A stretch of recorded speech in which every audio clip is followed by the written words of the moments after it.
ॐ नमस्ते गणपतये त्वमेव प्रत्यक्षं तत्त्वमसि त्वमेव केवलं कर्तासि त्वमेव केवलं धर्तासि त्वमेव केवलं हर्तासि त्वमेव सर्वं खल्विदं ब्रह्मासि त्वं साक्षादात्मासि नित्यं ऋतं वच्मि सत्यं वच्मि अवत्वं माम् अववक्तारम् अवश्रोतारम् अवदातारम् अवधातारम् अवानूचानमवशिष्यम् अवपश्चातात् अवपुरस्तात् अवोत्तरात्तात् अवदक्षिणात्तात् अवचोर्ध्वात्तात् अवाधरात्तात् सर्वतो मां पाहि पाहि समन्तात्। त्वं वाङ्मयस्त्वं चिन्मयः त्वमानन्दमयस्त्वं ब्रह्ममयः त्वं सच्चिदानन्दाद्वितीयोऽसि त्वं प्रत्यक्षं ब्रह्मासि त्वं ज्ञानमयो विज्ञानमयोऽसि।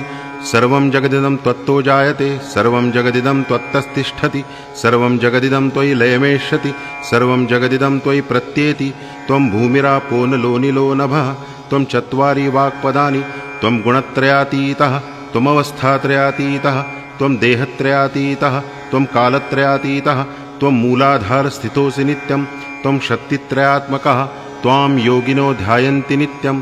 त्वं ब्रह्मा त्वं विष्णुस्त्वं रुद्रस्त्वम् इन्द्रस्त्वम् अग्निस्त्वं वायुस्त्वं सूर्यस्त्वं चन्द्रमास्त्वं ब्रह्मभूर्भुवस्वरों गणादिं पुरोमुच्चार्य वर्णादिं तदनन्तरम् अनुस्वारः परतरः अर्धेन्दुलसितं तारेण रुद्धम् एतत्तव मनुस्वरूपं गकारः पूर्वरूपम् अकारो मध्यमरूपम् अनुस्वारश्च आन्त्यरूपं बिन्दुरुत्तररूपं नादसन्धानं संहिता सन्धिः सैषा गणेश विद्या गणक ऋषिः निचृत गायत्री छन्दः गणपतिर्देवता। ॐ गणपतये नमः।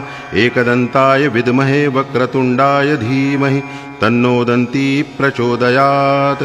एकदन्तं चतुर्हस्तं पाशमं कुशधारिणं रदं च वरदं हस्तैर्बिभ्राणं मूषकध्वजं रक्तं लम्बोदरं शूर्पकर्णकं रक्तवाससं रक्तगन्धानुलिप्ताङ्गं रक्तपुष्पैः सुपूजितं भक्तानुकम्पिनं देवं जगत्कारणमच्युतम् आविर्भूतं च सृष्ट्याद्यौ प्रकृतेः पुरुषात् परम् एवं ध्यायति यो नित्यं स योगी योगिनां वरः।